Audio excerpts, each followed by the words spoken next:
زبور پہلی کتاب پہلا زبور حقیقی مبارک حالی۔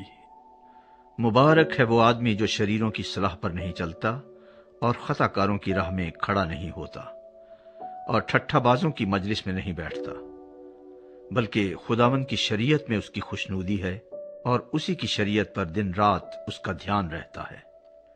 وہ اس درخت کی مانند ہوگا جو پانی کی ندیوں کے پاس لگایا گیا ہے، جو اپنے وقت پر پھلتا ہے اور جس کا پتا بھی نہیں مرجھاتا۔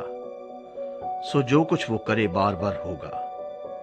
شریر ایسے نہیں، بلکہ وہ بھوسے کی مانند ہیں جسے ہوا اڑا لے جاتی ہے۔